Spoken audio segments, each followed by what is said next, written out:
Welcome to my YouTube channel.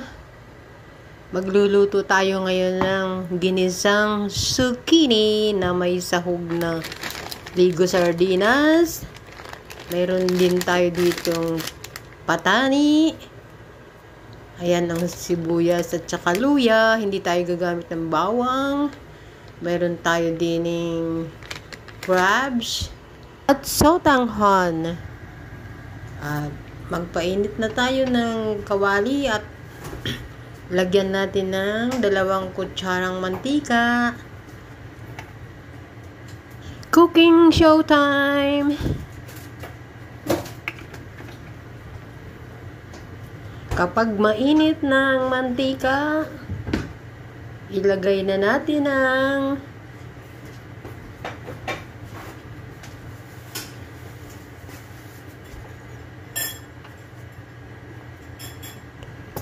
luya.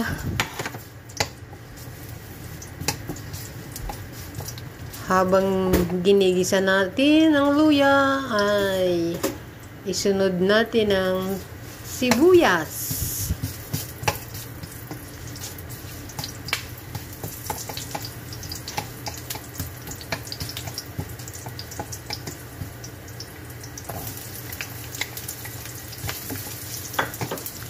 Hintayin nating magkatas ang sibuyas at saka ang luya at yung naaamoy na natin ang aroma bago natin ilagay ang sardinas.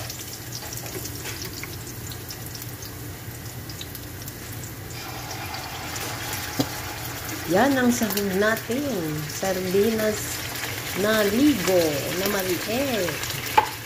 Sakto lang yung isa dahil kasya na yan. Durug-durugin natin ang sardinas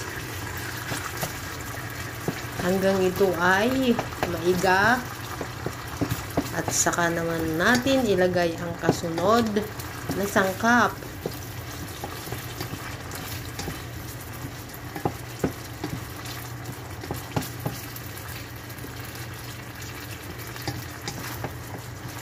Habang sinasangkot siya natin ang sardinas, ay bubudbudan na natin ng paminta.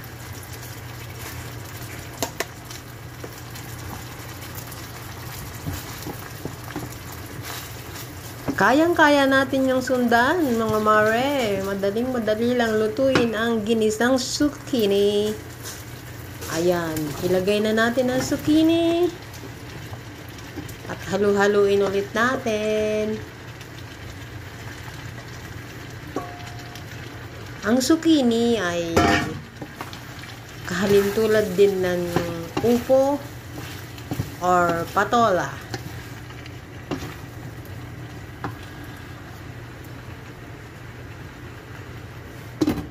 Takluban muna natin pansamantala hanggang sa ito ay kumulo. After 5 minutes, buksan natin.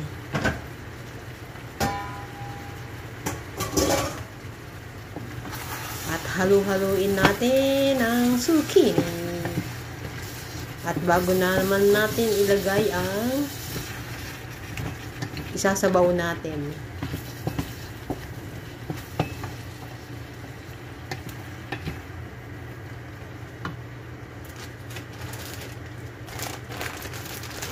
At isabay na rin natin ang buto ng patani. Lagyan natin ng bahagya.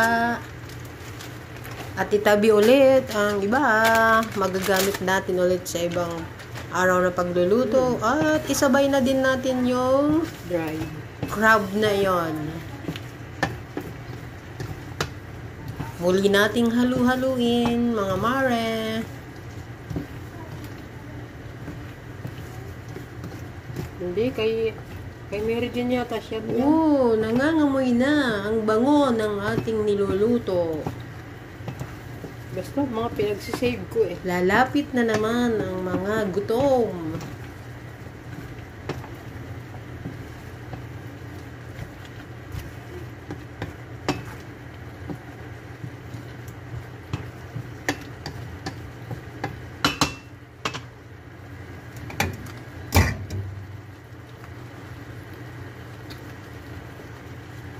Lagyan na natin ng 1 kutsarang liquid seasoning pampalasa.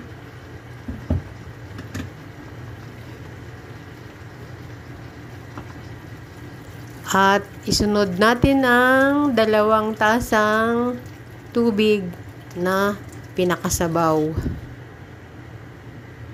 At pakukuluin natin ng 10 minuto hanggang sa lumambot ang zucchini.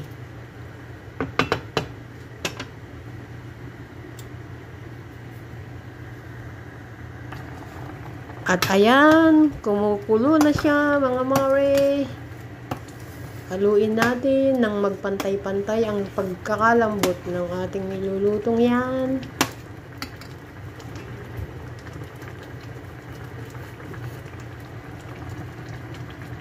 Magdagdag tayo ng 1 kutsaritang patis dahil matabang kanina.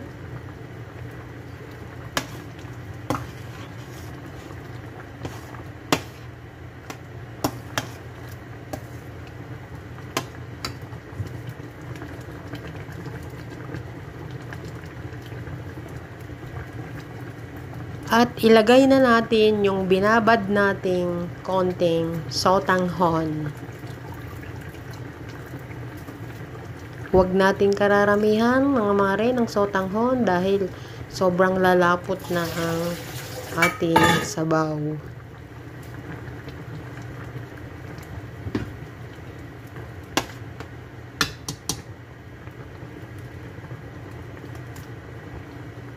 At ilagay na rin natin yung 2 pirasong sili at pisaan din natin ng 1 katamtaman ng laki na kalamansi.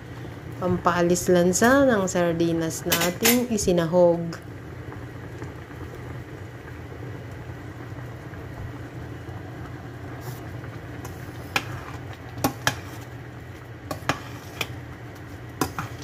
At eto na.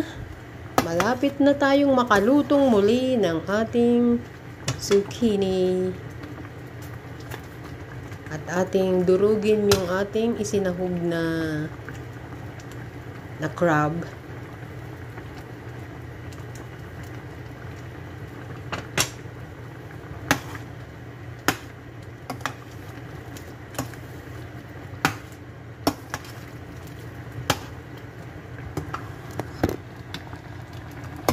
And this is it.